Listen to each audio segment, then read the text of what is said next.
पहली बात तो ये है कि उनको पता है कि जिस लेवल की मैं हार्ड कोर हूँ, जिस लेवल की मैं खान साहब के नज़रिए के साथ डट के खड़ी हूँ, तो मैंने बताया ना कि किसी की हिम्मत नहीं हो सकती मुझसे रब्ता करने की। सैफुल्लाह आबड़ो ने वहाँ पे खड़े होकर इस्तीफे का ऐलान किया, लेकिन कोई इस्तीफा रिटर्न में दिया नहीं है।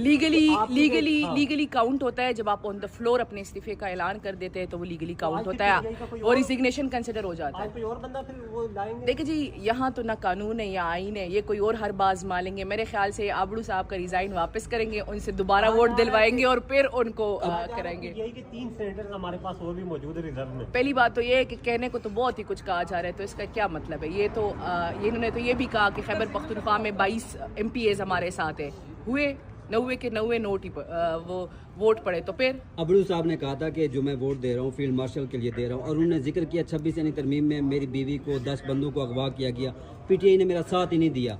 तो उनके ऊपर जो था प्रेशर था, उन्होंने मिस्टर ज़मीर की आवाज़ सुनी। तो आज कोई आवाज़ आप लोग? पहली बात तो ये है कि अबड़ू साहब गलत बयानी कर रहे हैं। अबड़ू साहब को टिकट दिया गया सिंध से, वो बिलावल भुट्टो सरदारी साहब के लिए विड्रॉ हुए, फिर खान साहब का हुक्म आया कमेटियों से रिज़ाइन करने का, अबड़ू साहब ने रिज़ाइन नहीं किया।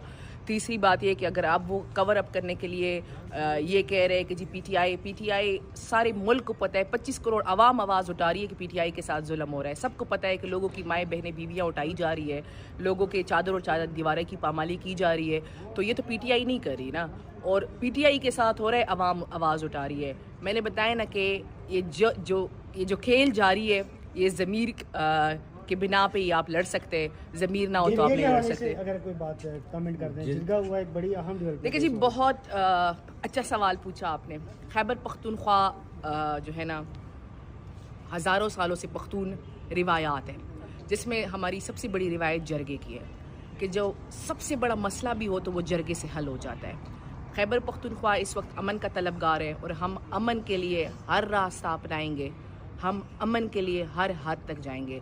हमने सूबाई असम्बली वो जगह है जिस जो वहाँ पे जो नुमाइंदे बैठे होते हैं उनको अवाम ने अपना मैंडेट दिया होता है। हमने सूबाई असम्बली में जरगा बुलाया, KP की तमाम स्टेक होल्डर्स को ऑन बोर्ड किया, KP की तमाम पार्टियों को ऑन बोर्ड किया, और हमने मिली मशावरत से पॉइंट्स बनाए, मुतालबात सामने रखे हैं, और इंशाल्लाह हम उस पर मन ऑन अमल कराएंगे। और खैबर पख्तूनख्वा में चाहे जो भी हो, हम अमन लेके ही आएंगे। साबिक वज़ीर आला महमूद खान ने कहा कि वज़ीर आला को मशवरा दिया कि आपको सिक्योरिटी इदारों के साथ ही बैठना पड़ेगा, वो स्टेक होल्डर हैं। तो वज़ीर आला साहब को मीटिंग के लिए बुलाया जाता है, वो मीटिंग में जाते नहीं है, क्या वो सिक्योरिटी इदारों के साथ बैठेंगे? पहली बात तो ये है कि हमने कभी भी नहीं कहा कि सिक्योरिटी इदारे स्टेक होल्डर्स नहीं है या हम उनके साथ बैठेंगे नहीं।